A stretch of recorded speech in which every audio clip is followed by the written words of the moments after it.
Obrigado aí por estarmos juntos aqui. Uma honra estarmos aqui, fechando o ano, né?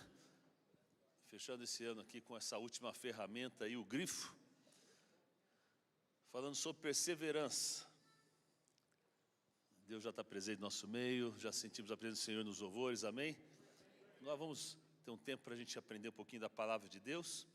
E dessa ferramenta, eu até copiei o Daniel colocou um texto para mim aqui, até copiei aqui, vou ler mais ou menos o que ele falou assim. A chave do grifo serve para apertar com força algo que precisa ser mais bem firmado. Às vezes pensamos que nem dá para apertar mais, mas com essa chave é possível ajustar até o fim. Como homens de honra, precisamos ser perseverantes e nunca desistir, se firmar aos propósitos de Deus. Bela mensagem, amém? Daniel aí, Daniel que escreveu, acho que foi para os homens ou você mandou só para mim? Foi para os homens, né? Que benção, muito bom, parabéns, Daniel.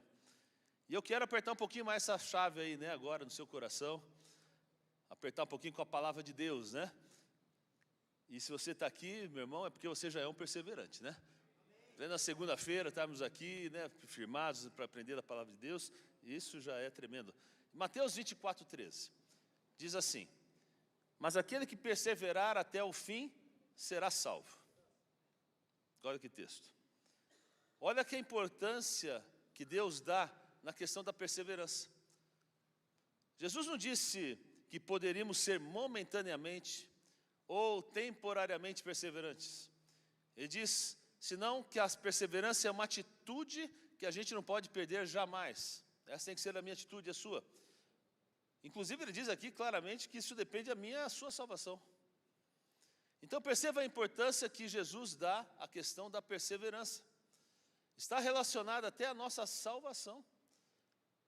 Agora, quando a gente chega no final do ano, como estamos chegando aqui, o último encontro, esse é o último encontro, né, Daniel? Foi o último encontro do ano.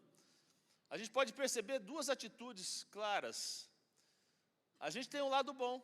De repente, você é aquele que, tudo que você sonhou, tudo que você planejou para esse ano, as coisas que você colocou na presença de Deus, de repente, Deus te agraciou e você foi abençoado.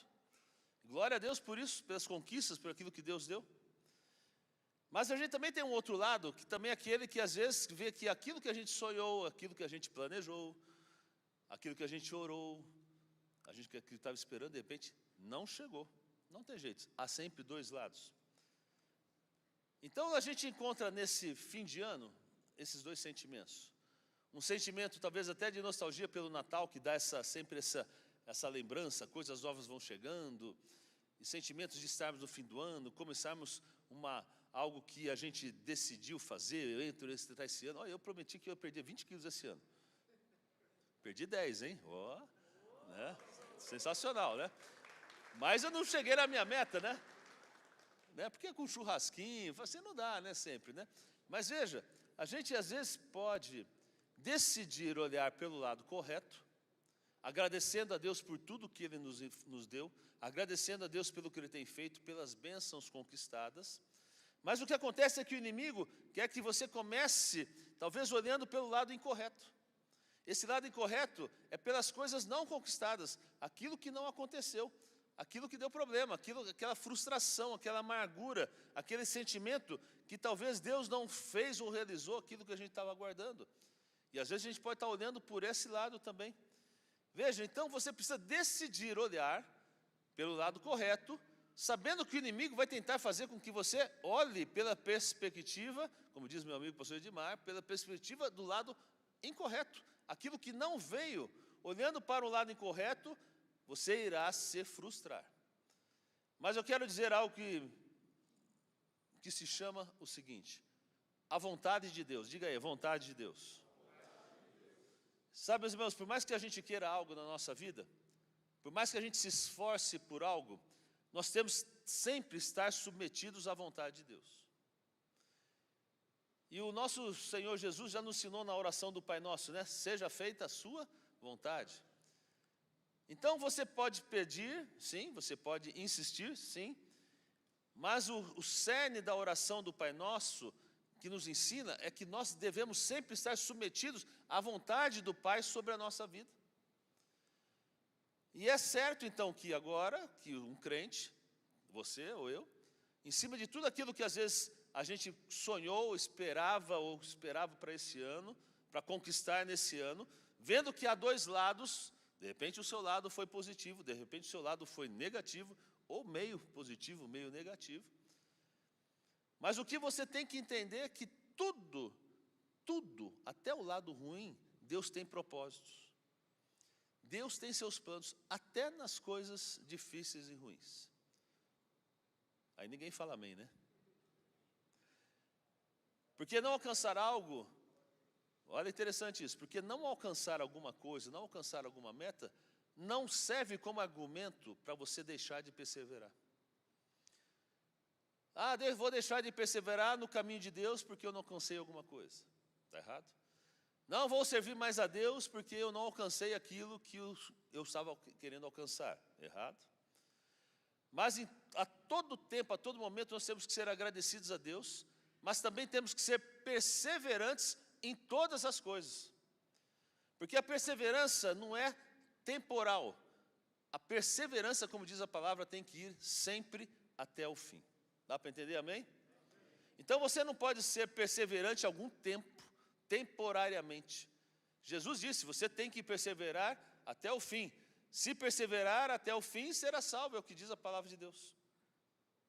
Então saiba que a perseverança é a única qualidade que encontramos naqueles que são vitoriosos. Há homens vitoriosos aqui? Perseverança faz parte do seu DNA, meu irmão. Dizem que a história do dono da franquia do McDonald's, ele tinha idade de 50 anos e não tinha alcançado nenhuma vitória nos negócios. Mas ele era um cara perseverante nos negócios, ele ia tentando. Até que um dia conseguiu encontrar uma oportunidade. E no seu melhor momento chegou a faturar $2 milhões por dia. Eu ficaria bem com 2 mil, né? $2 milhões por dia. Agora esse homem disse, olha, há muitas pessoas com muita educação que não têm perseverança e não têm êxito. Há muitas pessoas talentosas que não têm êxito porque não têm perseverança. E ainda há pessoas geniais que não têm êxito porque não têm perseverança. Então na sua vida, meu irmão, pode faltar muitas coisas, mas o que não pode faltar é a perseverança. Porque primeiro que você segue seguindo a Cristo e você precisa ser perseverante por seguir a Cristo. Agora eu quero trabalhar um personagem na Bíblia que tem muita autoridade para falar sobre perseverança. E o nome dele é Josué. No final da sua carreira, ao final da sua vida, ele tem um discurso lindíssimo, Josué 21:45. Eu vou ler aqui na NVT. Olha que sensacional isso aqui. Nenhuma das boas promessas que o Senhor fez à família de Israel ficou sem se cumprir. Tudo o que ele tinha dito se realizou. Não é lindo isso? Amém? Estão comigo ou não? Não é porque está meio na penumbra, você pode tirar um cochilo aí, mas fica atento aí. Já pensou você chegar no fim da sua carreira, no fim da sua vida, vamos dizer assim, agora estou me aposentando, agora estou chegando no fim da minha carreira, assim, olha, e dizer, nenhuma das promessas que o Senhor fez para a minha vida, para a minha família, deixou de ser cumprida. Tudo o que ele tinha dito se cumpriu, se realizou. Não é uma bênção isso? Josué disse isso. Que tremenda palavra. Uma autoridade, um homem que tem uma autoridade para dizer que perseverou até o fim. Josué foi alguém que disse isso, já esse texto, Josué está dizendo isso já no final da sua carreira, no final da sua vida. E sabe, muitas pessoas estão nem na metade da sua carreira, metade da sua vida. Alguns estão começando e não conseguem dizer isso, porque talvez todos que estamos aqui nem podemos afirmar isso daqui. Por quê? Porque há promessas que ainda não se cumpriram na nossa vida. Há coisas que sonhamos que ainda não se tornaram realidade. Agora sabemos sim que será realidade, porque Deus, meu irmão, Deus não é um homem para mentir, como diz a sua palavra. Deus se prometeu, Ele vai cumprir em sua vida. Posso ouvir um amém? Amém? Então quando Josué começa a sua carreira, acredite-se que ele tinha por volta de 15 anos de idade, quando ele saiu do Egito. E ele conhece então Moisés, que foi o libertador de Egito. E olha, e até os 55 anos de idade, ele ainda não tinha conhecido a terra prometida. Ou seja, 40 anos, dos 15 aos 55 anos, ele viveu no deserto. Agora, se você pegar da sua idade, pensa aí, se você tem de 15 a 55, que é o meu caso.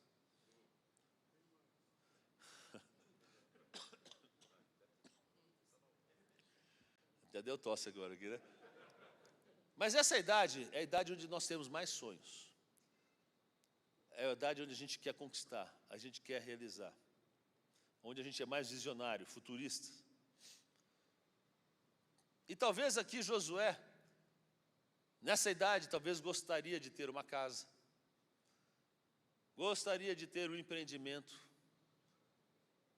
Talvez um empreendimento de camelos. Sei lá. Mas Josué ficou 40 anos no deserto. E talvez cada ano novo que entrasse, talvez a única meta que ele pudesse colocar ali do ano novo fosse assim: gostaria de sair do deserto. Agora, a cada ano, isso foi 25, 30, 40, 50 anos de idade, e ele continuava ainda no deserto. Mas ele era perseverante. Sabe por quê? Porque ele era, junto com Caleb, os únicos que saíram do Egito e que depois foram ser os espias na terra prometida. Todos os outros que tinham ido com eles já eram da geração que tinha nascido no deserto. Então Josué é um homem que, apesar de 40 anos no deserto, ter passado por momentos difíceis, não viu cumprido talvez seus sonhos, mas ele nunca desistiu de perseverar.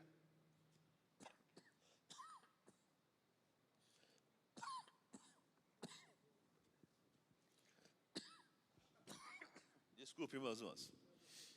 É o chá da cebola aqui mesmo. Se você está botando isso para dentro, está difícil aqui. Mas olha, você nunca viu Josué, por exemplo, pronunciar uma palavra contra Deus. Você nunca viu Josué voltar a pecar ou voltar ao pecado. Nunca viu Josué renunciando o seu chamado. Josué foi perseverante todo o tempo. E o que aprendemos com ele? Nunca joga a toalha. Essa que é a verdade. Apesar de às vezes nos encontrarmos em desertos, apesar de nos encontrarmos nas mesmas situações, decida, meu irmão, seguir adiante. Josué foi tão perseverante que quando já na terra prometida, Deus dá uma estratégia para ele de dar 7 voltas em torno de Jericó. Deus só poderia dar uma estratégia como essa a um homem perseverante. Porque se fosse um homem impaciente, talvez desse 4 voltas e falasse assim: chega, está doido. E aí nenhuma muralha cairia. Pois Deus, meus irmãos, tem chamado você para você não seja impaciente, mas seja perseverante em nome de Jesus. Amém? Josué começa com 15 anos, se envolve no exército de Israel, se torna general desse exército, termina sendo auxiliar de Moisés. E cada vez que Moisés subia a montanha, Josué estava junto com ele. Não é um homem que parou na metade, mas é um homem que perseverou até o final. E eu quero destacar 3 coisas para a nossa vida aqui, rapidamente, porque é importante e aprendemos com Josué sendo perseverantes até o final. Primeira coisa que aprendemos com Josué. Primeiro, ele renunciou ao pecado. Diga aí, renunciar ao pecado. Josué 24:2. Olha o que diz aqui. Josué disse a todo o povo: assim diz o Senhor, o Deus de Israel: muito tempo atrás, seus antepassados, incluindo Terá, pai de Abraão e de Naor, viviam além do rio Eufrates e serviam a outros deuses. Josué diz ao povo, olha, que eles vinham de um passado afastado de Deus. E esse passado estava muito longe. Ele cita, estava além do rio Eufrates. E queridos, Josué disse assim, olha, nosso passado está longe, não está perto. Está uma distância que você nem pode ver há anos de distância. E eu quero fazer uma pergunta para você nessa noite. Que distância está o seu passado? Que distância você está do seu passado? de onde Deus te tirou, meu irmão. Sabe que há muitos irmãos que têm um mês de igreja, estão mais longe do passado do que às vezes irmãos que têm 20 anos de igreja. E olha, o diabo é um mentiroso, você sabia disso, né? E um bom mentiroso. E é tão bom mentiroso que muitos creem nele. E uma das grandes mentiras que ele faz é quando te diz que o seu passado era melhor do que o teu presente. O povo de Israel começou a dizer em um momento que gostaria de estar de volta no Egito. Saudades da cebola do Egito. E eu estou com uma crise com cebola.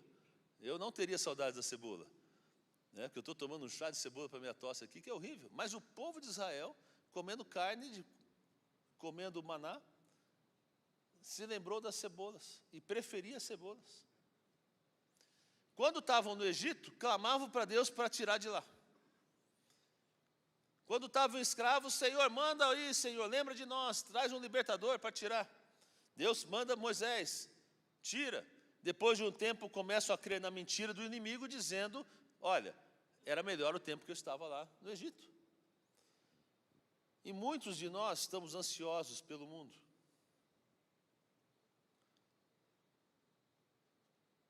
E eu posso falar com propriedade, porque primeiro que sou pastor de vocês. Há muito tipo de costume do mundo que está entrando na casa de vocês. Põe a mão na consciência. E a gente precisa começar a tomar cuidado. Porque quando a gente começa a ceder algumas coisas para o mundo, o diabo é muito sagaz, ele vai entrando nas pequenas coisas. Isso não tem problema. Ah, mas isso não tem problema. Isso agora não tem problema. E quando você vê, você já está às vezes com vícios, com costumes que eram do passado e que estão voltando para dentro da sua casa, deixando coisas que você deveria fazer como cristão, bons hábitos, ler a Bíblia, por exemplo, ter um tempo de oração, ter um tempo com a sua família. E se a gente não tomar cuidado, o mundo vai entrando, sorrateiramente. São as cebolas do Egito voltando. E depois para tirar é muito difícil. Há um sentimento que não vem de Deus, que chama nostalgia. Há pessoas que adoram a nostalgia, ou seja, a nostalgia é tudo que o tempo passado foi melhor. E Jesus diz, olha, quem olha para trás não é digno de mim. Olha que interessante isso. A nostalgia vai dizer que lindo está no passado, mas Jesus diz, olha, não, olha para trás, olha para frente. E eu quero dizer para você, meu irmão, que não é tempo de olhar para trás, é tempo de olhar para frente. É tempo de olhar para 2025 já agora. Tempo de crescer, tempo de entrar com novos propósitos. Perseverar na fé, perseverar na doutrina, perseverar na oração, na palavra de Deus, na santidade, na consagração. O diabo não vai querer que você cresça, ele quer que você olhe para trás. O diabo quer te deter, mas você tem que olhar para frente em nome de Jesus, amém? Hebreus 12:1 diz assim, olha.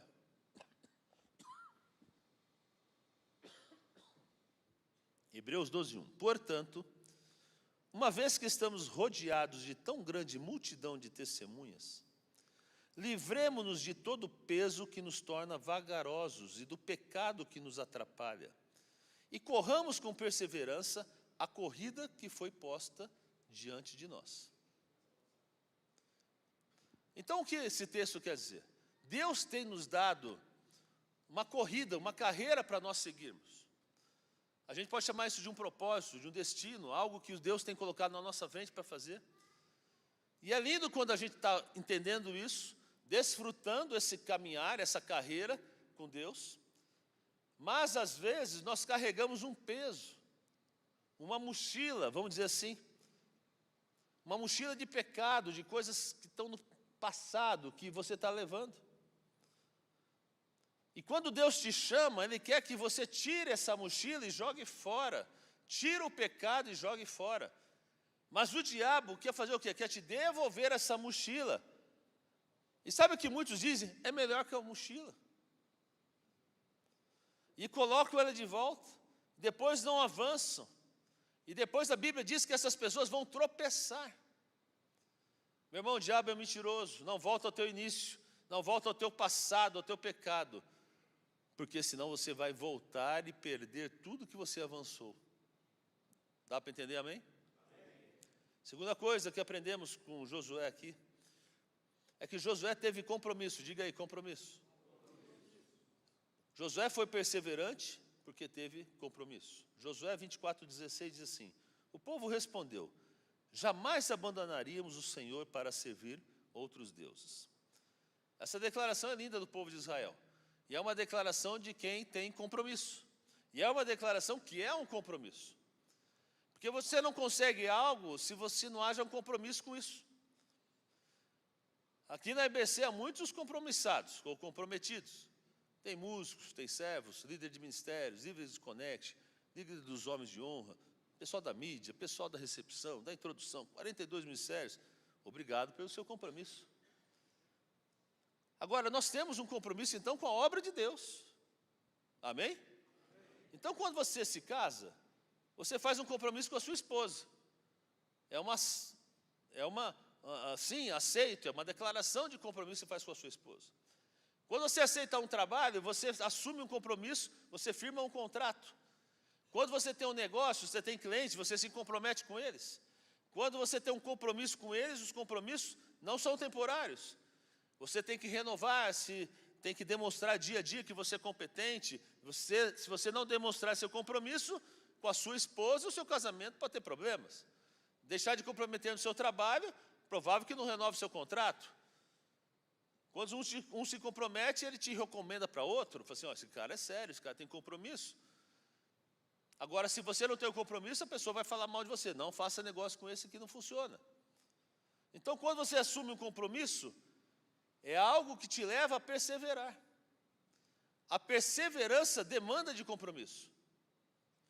Não é temporário, a perseverança deve estar sempre nessa situação. Olha o compromisso que eu tenho que fazer nessa noite com você. Levante sua mão aí. Todo mundo. Diga aí, jamais abandonaremos o Senhor. Jamais serviremos a outros deuses. Amém? Esse é o compromisso que o povo de Israel fez. Agora no versículo 21 e 22 diz assim: mas o povo respondeu a Josué: não, nós serviremos ao Senhor. E falou assim: vocês são testemunhas da sua própria decisão, disse Josué. Escolheram servir ao Senhor. Sim, responderam eles, somos testemunhas daquilo que dissemos. E sabe que Josué, como eu disse, tinha autoridade sobre o serviço. Já vimos, serviu desde muito cedo, serviu ao exército, foi general, serviu com Moisés, foi o sucessor de Moisés, porque era um servidor. Meus irmãos, nós temos que chegar a outro nível. Se queremos crescer, temos que crescer também no serviço a Deus, ao serviço na igreja de Cristo. Que o próximo ano você venha também com propósitos novos, de servir ao Senhor, se engajar nos ministérios. Somente um falou glória a Deus aqui. Chega de ficar esquentando o banco. Como diz o pastor Anselmo, fala bastante, né? O único que ficou sentado aqui morreu, né? Caiu a cadeira e morreu, né? Eli, né? Agora vocês podem servir de diversas formas diferentes. Mas sirva ao Senhor. Tenha um compromisso com Deus. Posso ouvir um amém? Amém? Amém. E a terceira e última coisa que aprendemos com Josué. Josué foi perseverante porque Deus esteve com ele. Olha que lindo isso. Diga aí, Deus está comigo. Josué 24, 6 e 7. Quando tirei seus antepassados do Egito, e eles chegaram ao Mar Vermelho, os egípcios os perseguiram com carros de guerra e cavaleiros. Seus antepassados clamaram ao Senhor e eu coloquei escuridão entre os israelitas e os egípcios. Fiz o mar desabar sobre eles e os afoguei. Vocês viram com os próprios olhos o que eu fiz contra os egípcios. Depois vocês viveram muitos anos no deserto. Existe uma outra mentira do diabo que é muito efetiva,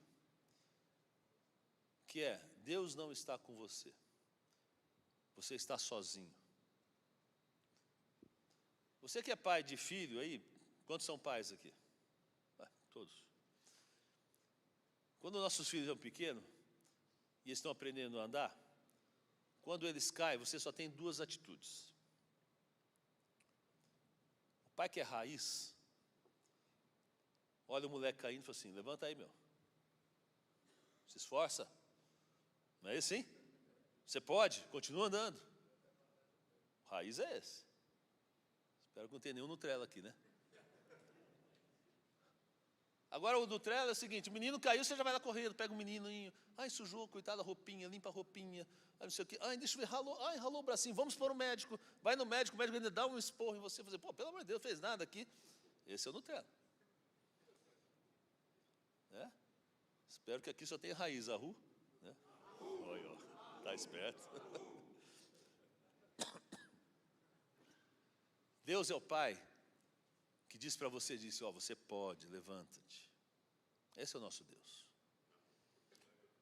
Porque o Pai que te levanta, te agarra, te limpa e faz tudo, Ele está criando filhos debilitados.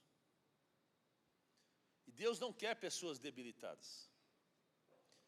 Deus quer pessoas maduras, com maturidade. Ele está interessado que você aprenda a se levantar. Porque, na verdade, os pais nunca vão estar todo o tempo com seus filhos. Não é verdade? Depois você vai vendo os seus filhos casar. O meu casou, já está aí, nem aparece mais em casa. Né? Eu falei: tá, beleza, a despesa está... Estou vendo que está baixando a despesa. Mas olha, quando nós não tivermos,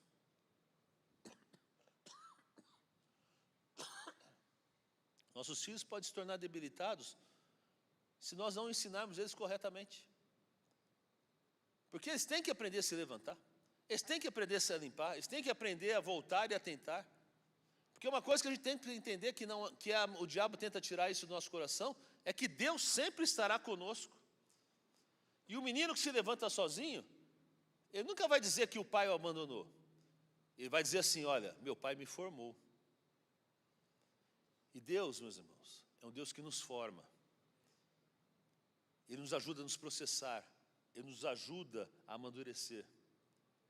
E Deus falou para Moisés assim: vocês saíram do Egito, eu estive com vocês.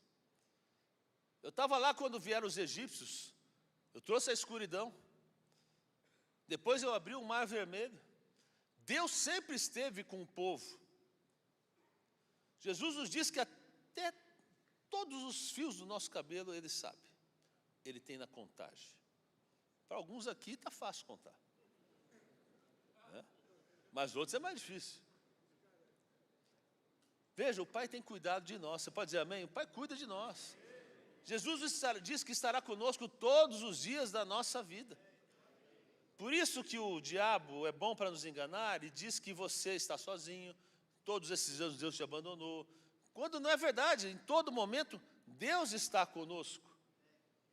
E todo o tempo Ele diz: ei, vamos, levanta-se. É tempo de tentar, é tempo de levantar-se novamente. Vou fechar com uma história. Conta-se uma história de um futebolista, um jogador de futebol. Ele não era muito bom de jogador, mas tinha uma vontade muito grande de ser jogador de futebol. Ia fazendo os testes, a peneira, isso era dispensado. O pessoal falava assim: olha, tá bom, vamos ver aí, deixa aí seu telefone, a gente liga para você depois aqui. Mas nunca ninguém lembrava de pegar o telefone do rapaz. Mas ele era insistente, perseverante. Mas um dia ele foi bem. Foi no jogo, na peneira, passou. Bem, você passou aqui. E começou, então, a sua carreira de futebol. Ele percebeu que começou a ter mais oportunidades. Mas ele reconhecia a sua deficiência como categoria futebolística. E ele começou a falar: puxa vida, estou tendo a oportunidade, o que está acontecendo? Até ele estranhou, falou assim: deixa eu falar com o treinador aqui. Treinador, falou assim: estou percebendo que estou tendo mais oportunidades, né? Eu quero agradecer, não estou reclamando, mas quero agradecer, né? E Queria só entender como o senhor está pensando, né? O que eu posso ajudar, aquela conversinha de jogador de futebol. Aí falou assim, filho, você não está entendendo. Você lembra aquele jogo que a gente perdeu de goleada? Eu falei, lembro. Pois é. Naquele jogo, todas as vezes que a gente tomava um gol, você era o primeiro que corria lá dentro do gol, pegava a bola, corria para o meio de campo, falava, vamos lá, vamos lá, vamos lá, vamos lá. Veja, aí o treinador falou assim, eu tenho vários jogadores talentosos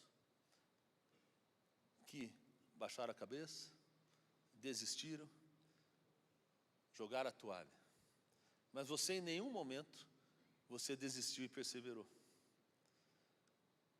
E esse rapaz, na moral da história, conseguiu construir sua carreira no futebol, não sendo um grande jogador de expressividade, mas aonde era no time, ele era um grande jogador de perseverança e luta pelo seu time, vindo até ganhar vários campeonatos mundiais, sendo mesmo um jogador medíocre. Sabe por quê? Porque ele foi perseverante. Não era o mais talentoso, mas era aquele que não desistia nunca. E hoje eu quero dizer para você, você pode não ser o mais talentoso. Você talvez possa não ser aquela pessoa, uau, né?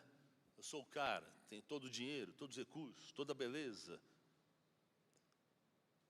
Mas há uma coisa que você não pode faltar na sua vida como homem de Deus, é a perseverança.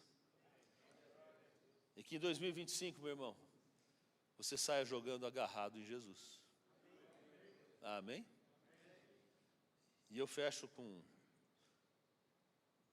aquele texto que Josué disse no início, Josué 21:45, com uma palavra profética para a sua vida. Todas as boas promessas que Deus me deu, a mim e a minha família, todas se cumpriram. Quem crê nisso? Que todas as promessas que Deus tem para a sua vida, para a sua família, se cumpram no nome de Jesus. Que você receba do Senhor o melhor, a saúde, a alegria, a prosperidade, a bênção do Senhor, porque o Senhor tem sempre o melhor para a nossa vida. Persevere, fique firme no Senhor. Grandes coisas o Senhor vai fazer por você, por mim, em nome de Jesus. Amém? Quero orar pela sua vida, fique em pé.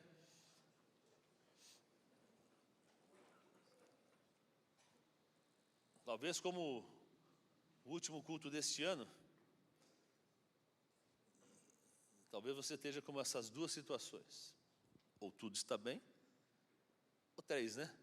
Ou tudo está mal, ou tudo está mais ou menos.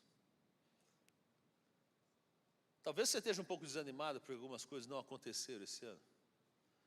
Talvez algumas situações na sua vida não foram como você tinha planejado.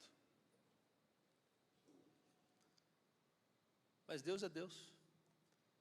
Na verdade, não acabou. A última palavra sempre vai ser de Deus.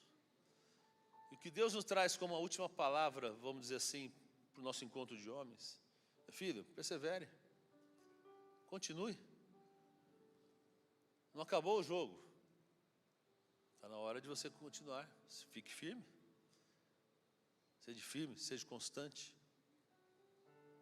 Não precisa ser o melhor, mas precisa ser aquele que não desiste nunca. E eu quero orar para a sua vida, para aqueles que têm enfrentado lutas, dificuldades, que querem entrar num ano novo diferente, que querem entrar num 2025 com novos desafios, com fortalecimento revigorado na sua vida de fé, no seu casamento, nos seus negócios. Porque Deus tem mais para nós todos. E o que Deus quer é realizar. Ele é o Pai que diz, vamos, levante. Limpa aí a sua sujeira, vamos lá, não desista. Tenho grandes coisas para você, está te formando, meu irmão. Aquilo que nos destrói te fortalece.